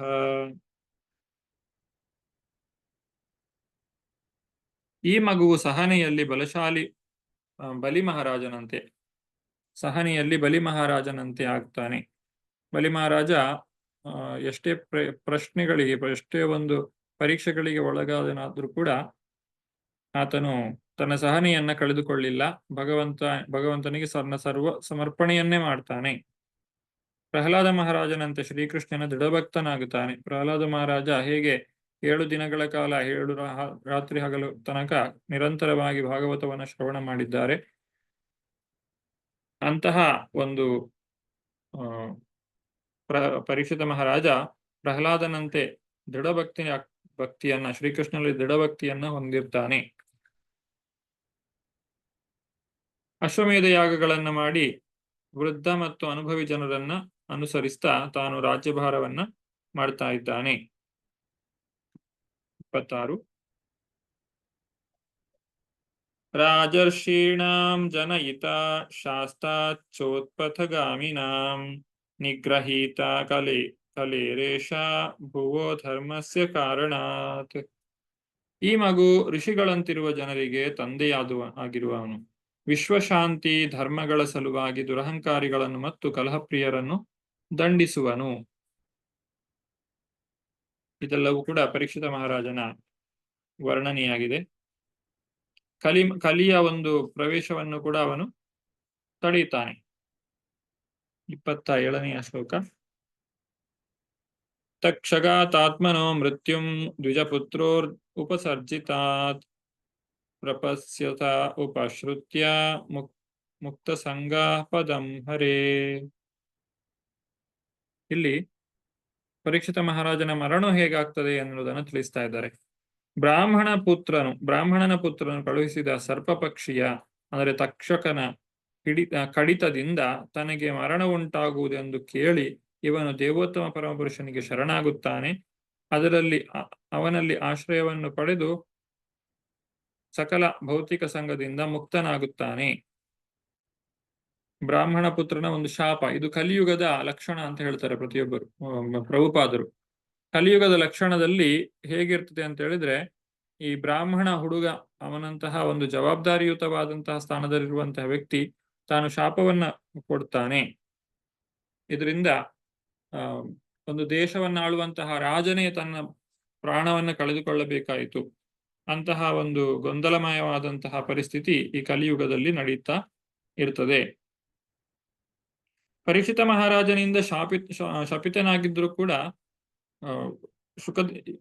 ಬ್ರಾಹ್ಮಣ ಕುಮಾರ ಶೃಂಗಿಯಿಂದ ಪರೀಕ್ಷಿತ ಮಹಾರಾಜ ಶಾಪಕ್ಕೊಳಗಾಗಿದ್ರು ಕೂಡ ಪರೀಕ್ಷಿತ ಮಹಾರಾಜ ಶಾಪವನ್ನ ಹಿಂದಿರುಗಿಸ್ಲಿಕ್ಕೆ ಅಥವಾ ತಾನು ಮರುಶಾಪವನ್ನ ಹಾಕ್ಲಿಕ್ಕೆ ಅವನು ಪ್ರಯತ್ನವನ್ನ ಪಡುವುದಿಲ್ಲ. ಬದಲಾಗಿ ಆತನು ಮುಖ್ಯವಾಗಿ 2 ಕಾರಣಗಳಿಗಾಗಿ ಆತನು ಆ ಒಂದು ಏನು ಶಾಪ ಇದೆ ಅದನ್ನ ಸ್ವೀಕಾರ ಮಾಡ್ತಾನೆ. ಮೊದಲನೇದಾಗಿ ಈ ಕಲಿಯ ಪ್ರವೇಶ ಯಾವತ್ತಿದ್ರೂ ಆಗ್ಲೇಬೇಕು.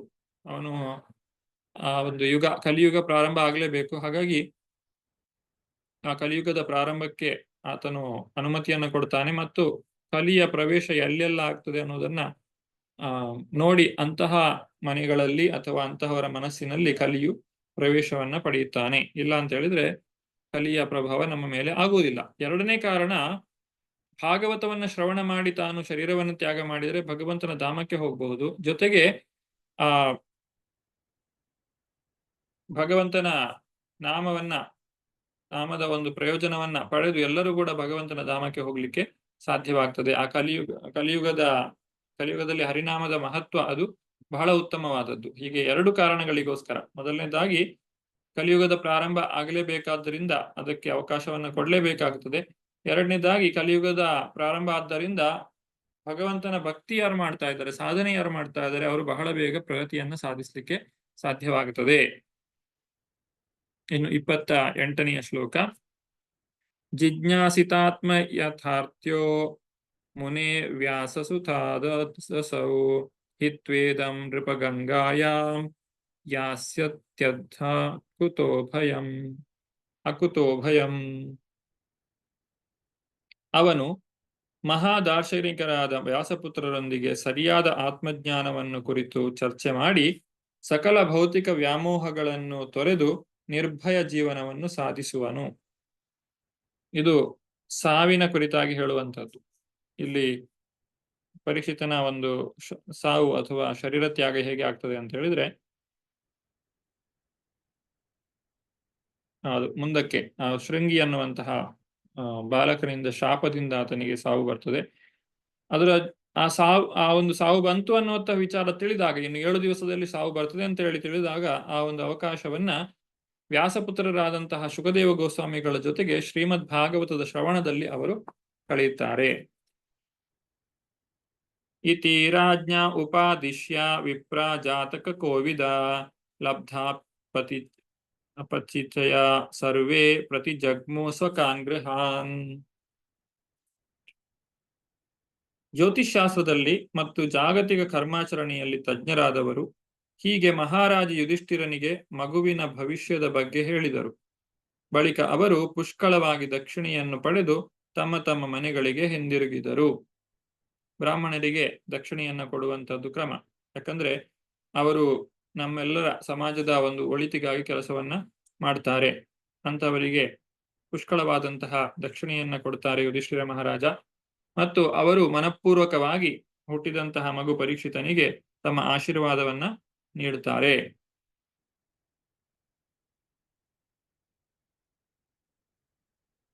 ಸ ಏಷ ಲೋಕೆ ವಿಖ್ಯಾತ ಪರೀಕ್ಷೇದಿತಿ ಯತ್ ಪ್ರಭುಃ ಪೂರ್ವಂ ದೃಷ್ಟಮನುಧ್ಯಾಯನ್ ಪರೀಕ್ಷೇತ ನರೇಶ್ವ. ಪರೀಕ್ಷಿತ ಅನ್ನುವಂತಹ ಹೆಸರು ಯಾಕೆ ಬಂತು? ಈ ಹುಡುಗನು ಲೋಕದಲ್ಲಿ ಪರೀಕ್ಷಿಸುವವನು ಎಂದು ವಿಖ್ಯಾತನಾಗುವನು. ಏಕೆಂದರೆ ಇವನು ತನ್ನ ಜನನಕ್ಕೆ ಮುಂಚೆ ಕಂಡ ವ್ಯಕ್ತಿತ್ವವನ್ನು ಎಲ್ಲಾ ಮಾನವರಲ್ಲಿ ಪರೀಕ್ಷಿಸುವನು. ಹೀಗೆ ಅವನು ಸತತವಾಗಿ ಭಗವಂತನ ಧ್ಯಾನದಲ್ಲಿ ಇರುವವನು. ಭಗವಂತನ ನಿತ್ಯ ಧ್ಯಾನವನ್ನ ಮಾಡಿದ್ರೆ ಮಾತ್ರ ಭಗವಂತನ ನಿರಂತರವಾದಂತಹ ಸ್ಮರಣೆ ನಮಗೆ ಬರ್ತದೆ. ಹಾಗಾಗಿ ಆ ಪರೀಕ್ಷಿತ ಮಹಾರಾಜ ಭಗವಂತನ ದಿವ್ಯವಾದಂತಹ ರೂಪವನ್ನ ಈಗಾಗಲೇ ಕಂಡಿದ್ದಾನೆ. ಆತನು ತನ್ನಲ್ಲಿರುವಂತಹ ಎಲ್ಲ ಕಶ್ಮಲಗಳನ್ನು ಕೂಡ ಕಳೆದುಕೊಂಡಿದ್ದಾನೆ. ತನ್ನ ವಂಶ ಏನಿದೆ ಪಾಂಡು ಮಹಾರಾಜ ಮತ್ತು ಯುಧಿಷ್ಠಿರ ಮಹಾರಾಜ ಅವರ ಒಂದು ಘನತೆ ಏನಿದೆ ಅದನ್ನು ಎತ್ತಿ ಹಿಡಿಯುವಂತಹ ರಾಜನಾಗಿ ತಾನು ರಾಜ್ಯಭಾರವನ್ನ ಮಾಡ್ತಾನೆ ಅನ್ನುವಂತಹ ಎಲ್ಲ ವಿಚಾರಗಳನ್ನ ಯುಧಿಷ್ಠಿರ ಮಹಾರಾಜ ಕೇಳಿ ತಿಳಿದುಕೊಂಡಿದ್ದಾನೆ. ಸಾರಾಜಪುತ್ರೋ ವವೃಧೆ ಆಶು ಶುಕ್ಲ ಇವೋಡುಪ ಆಪೂರ್ಯಮಾಣ ಪಿತೃಭಿಃ ಕಾಷ್ಟಾಭಿರಿವ ಸೋನ್ವಹಂ. ಶುಕ್ಲ ಪಕ್ಷದ ಚಂದ್ರನು ದಿನೇ ದಿನೇ ವೃದ್ಧಿ ಹೊಂದುವಂತೆ ರಾಜಕುಮಾರ ಪರೀಕ್ಷಿತನು ತಾತಂದಿರ ರಕ್ಷಣೆ ಮತ್ತು ಪೂರ್ಣ ಸೌಕರ್ಯಗಳನ್ನು ಪಡೆದು ಬೇಗನೆ ಸಮೃದ್ಧನಾಗಿ ಬೆಳೆದನು. ರಾಜ ಪರೀಕ್ಷಿತ ಬೆಳೀತಾ ಇದ್ದಾನೆ. ಶುಕ್ಲ ಪಕ್ಷದ ಚಂದ್ರ ಹೇಗೆ ಬೆಳೆಯುತ್ತದೆ ಆ ರೀತಿಯಾಗಿ ಆತನ ಬೆಳವಣಿಗೆ ಆಗ್ತಾ ಇದೆ. ಅಂದ್ರೆ ದಿನದಿಂದ ದಿನಕ್ಕೆ ಆತನು ಹೆಚ್ಚು ಹೆಚ್ಚು ಒಂದು ತೇಜಸ್ಸನ್ನ ಹೊಂದುತ್ತಾ ಇದ್ದಾನೆ. ಯಕ್ಷ್ಯಮಾಣೋಶ್ವಮೇಧೇನ ಜ್ಞಾತಿದ್ರೋಹ ಜಿಹಾಸಯ ರಾಜ ಲಬ್ಧದನೋ ದಧ್ಯೌ ನಾನ್ಯತ್ರ ಕರದಂಡಯೋ. ಈ ಸಮಯದಲ್ಲಿಯೇ ರಾಜ ಯುಧಿಷ್ಠಿರನು ತನ್ನ ದಾಯಾದಿಗಳೊಂದಿಗೆ ಮಾಡಿದ ಯುದ್ಧದ ಪಾಪವನ್ನು ಕಳೆದುಕೊಳ್ಳುವುದಕ್ಕಾಗಿ ಅಶ್ವಮೇಧ ಯಾಗವೊಂದನ್ನು ಆಚರಿಸಬೇಕೆಂದು ಆಲೋಚಿಸುತ್ತಿದ್ದನು. ತೆರಿಗೆ ಮತ್ತು ದಂಡ ಸಂಗ್ರಹವನ್ನು ಬಿಟ್ಟರೆ ಹೆಚ್ಚು ಹಣವಿಲ್ಲದ್ದರಿಂದ ದ್ರವ್ಯಗಳಿಕೆಗಾಗಿ ಉತ್ಸುಕನಾದನು. ಈ ಒಂದು ಮಹಾಭಾರತ ಯುದ್ಧದಲ್ಲಿ ನಡೆದಂತಹ ಪಾಪಗಳು ಏನಿದೆ ಅದು ಶ್ರೀಕೃಷ್ಣ ನೇರವಾಗಿ ಹೇಳಿದ್ದಾನೆ. ಅಲ್ಲಿ ಯಾರೆಲ್ಲ ಶರೀರವನ್ನು ತ್ಯಾಗ ಮಾಡಿದ್ದಾರೆ ಅವರಿಗೆಲ್ಲರಿಗೂ ಸದ್ಗತಿ ಪ್ರಾಪ್ತಿಯಾಗಿದೆ ಅಂತ ಹೇಳಿ. ಭೀಷ್ಮಾಚಾರ್ಯರು ಕೂಡ ಇದನ್ನ ಸ್ಪಷ್ಟಪಡಿಸಿದ್ದಾರೆ. ಆದ್ರೂ ಕೂಡ ಯುಧಿಷ್ಠಿರ ಮಹಾರಾಜ ತಾನು ಒಂದು ಅಶ್ವಮೇಧ ಯಾಗವನ್ನ ಮಾಡಬೇಕು ಅಂತೇಳಿ ಯೋಚನೆ ಮಾಡ್ತಾನೆ. ಆದ್ರೆ ಖಜಾನೆಯಲ್ಲಿ ಬೇಕಾದಷ್ಟು ಹಣದ ಸಂಗ್ರಹ ಇರುವುದಿಲ್ಲ. ಯಾಕಂದ್ರೆ ಈಗಾಗಲೇ ಒಂದು ಯುದ್ಧ ನಡೆದು ಹೋಗಿದೆ. ತದಭಿಪ್ರೇತಮಾಲಕ್ಷ್ಯೆ ಭ್ರಾತರೋಚ್ಯುತ ಚೋದಿತ ಧನಂ ಪ್ರಹೀಣಮಾಜಸ್ರ ಉದಿಚ್ಯಾಂ ದಿಶಿ ಭೂರಿಶಃ. ರಾಜನ ಮನೋ ಅಭಿಪ್ರಾಯಗಳನ್ನು ತಿಳಿದು ಅಚ್ಯುತನಾದ ಕೃಷ್ಣನಿಂದ ಸಲಹೆ ಪಡೆದು ಅವನ ಸೋದರರು ಉತ್ತರ ದಿಕ್ಕಿನಿಂದ ಅಂದರೆ ಮರುತ್ತ ರಾಜನು ಬಿಟ್ಟು ಹೋಗಿದ್ದ ಸಾಕಷ್ಟು ಸಂಪತ್ತನ್ನು ಸಂಗ್ರಹಿಸಿ ತಂದರು. ಮರುತ್ತ ಅನ್ನುವಂತ ಒಬ್ಬ ರಾಜ, ಆತನು ಯಜ್ಞಕಾಲದಲ್ಲಿ ಯಥೇಚ್ಛವಾಗಿ ಚಿನ್ನವನ್ನ ದಾನ ಮಾಡಿದ್ದಾನೆ. ಅಲ್ಲಿಗೆ ಹೋಗಿದ್ದಂತಹ ಬ್ರಾಹ್ಮಣರು ಆ ಚಿನ್ನವನ್ನ ಪಡೆದುಕೊಂಡರಾದ್ರೂ ಕೂಡ ಅದನ್ನು ತೆಗೆದುಕೊಂಡು ಹೋಗ್ಲಿಕ್ಕೆ ಆಗದೆ ಅಥವಾ ಅದರಲ್ಲಿ ಅಷ್ಟೊಂದು ವ್ಯಾಮೋಹವನ್ನ ಇಟ್ಟುಕೊಳ್ಳದೇ ಇದ್ದಂತಹ ಬ್ರಾಹ್ಮಣರು ಅದನ್ನು ಅಲ್ಲೇ ಬಿಟ್ಟು ಹೋಗಿದ್ದಾರೆ. ಯಾಕಂದ್ರೆ ಅವರಲ್ಲಿ ಅಷ್ಟೊಂದು ಚಿನ್ನ ಆಗಲೇ ಅವರಿಗೆ ಪ್ರಾಪ್ತಿಯಾಗಿತ್ತು. ಆ ಚಿನ್ನ ಏನಿದೆ ಅದನ್ನ ಪಡೆದುಕೊಳ್ಳಿಕ್ಕೆ ಈ ಪಾಂಡವರು ಹೋಗಿ ಅದನ್ನ ತೆಗೆದುಕೊಂಡು ಈ ಅಶ್ವಮೇಧ ಯಾಗಕ್ಕೆ ಬೇಕಾದಷ್ಟು ಸಂಪತ್ತನ್ನ ತಂದು ಕೊಡ್ತಾರೆ. ಹೀಗೆ ಅಶ್ವಮೇಧ ಯಾಗವನ್ನ ಮಾಡಲಾಗುತ್ತದೆ. ತೇನ ಸಂಭೃತ ಸಂಭಾರೋ ಧರ್ಮಪುತ್ರೋ ಯುಧಿಷ್ಠಿರಃ ವಾಜಿಮೇಧೈಸ್ತ್ರಿಭಿರ್ಸ್ತೋ ಯಜ್ಞೈ ಸಮಯಜಧ್ಯರಿಂ. ಆ ಸಂಪತ್ತಿನಿಂದ ರಾಜನು 3 ಅಶ್ವಮೇಧ ಯಾಗಗಳಿಗೆ ಸಾಕಾಗುವಷ್ಟು ಸಾಮಗ್ರಿಗಳನ್ನು ಸಂಗ್ರಹಿಸಿದನು.